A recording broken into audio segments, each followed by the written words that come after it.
си на протестните движения от последните няколко години.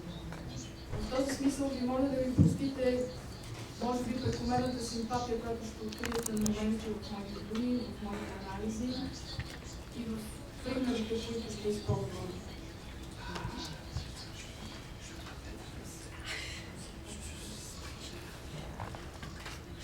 От друга страна, ще си позволя да ви представя презентацията си на двата езика, на български и на френски.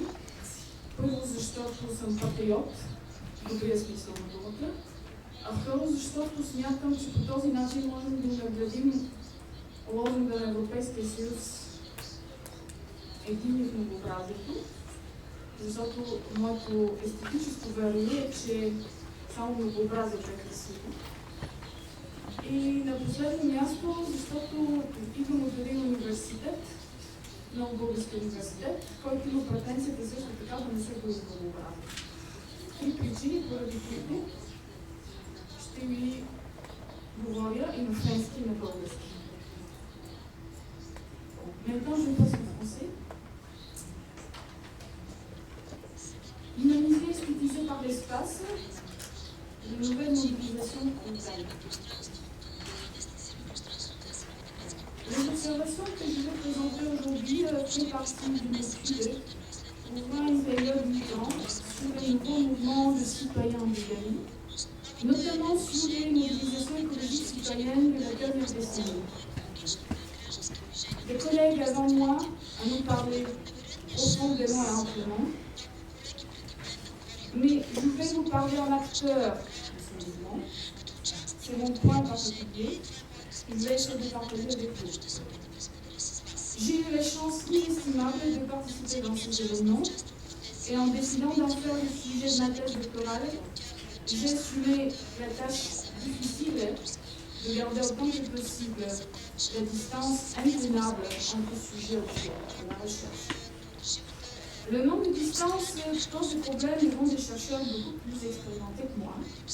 Mais dans la présente contribution, je souhaiterais mettre en avant les effets psychobénéfiques dont est le rapprochement au sujet de la recherche, qui m'a permis d'en réaliser une observation vraiment participante, mais qui dans mon cas était une participation non inclusive, je dirais une participation naturelle. Cette approche m'a donné aussi une vie particulière, plus concrète et plus humanisée, qui possède, si j'ose dire, sa propre éthique et sa propre esthétique. Bon, l'objectif principal de ma réflexion aujourd'hui est de synthétiser quelques usages esthétiques de l'espace par le nouveau mouvement citoyen et de mettre en exergue quelques cas de figure qui dessinent des tendances qui me paraissent révélatrices sans ambition de les épuiser. Les exemples, vous allez voir qu'ils sont plus lents avec les collègues qui ont parlé avant moi, parce que c'est très actuel en Bulgarie. Je vais passer certaines photos que j'ai choisies pour vous, parce que vous allez le voir peut-être pour la prochaine fois.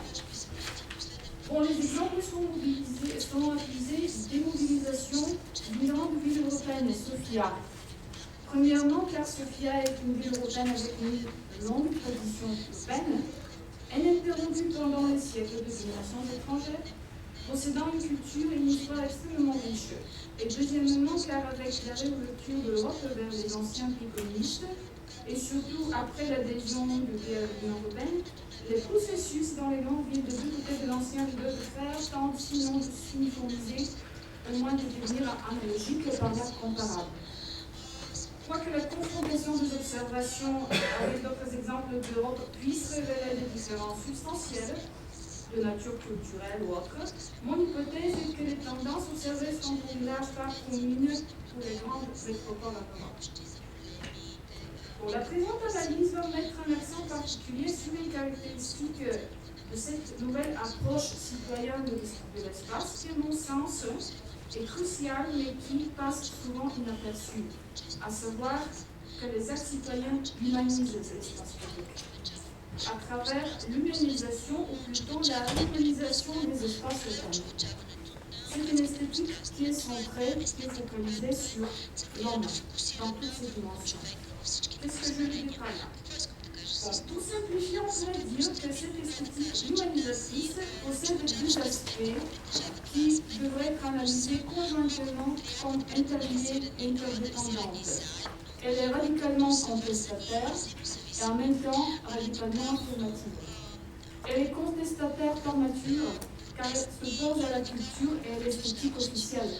Je dirais l'esthétique érigée en idéologie pendant l'époque totalitaire et après avec l'avènement de ce qu'on a communément admis d'appeler l'époque de la transition.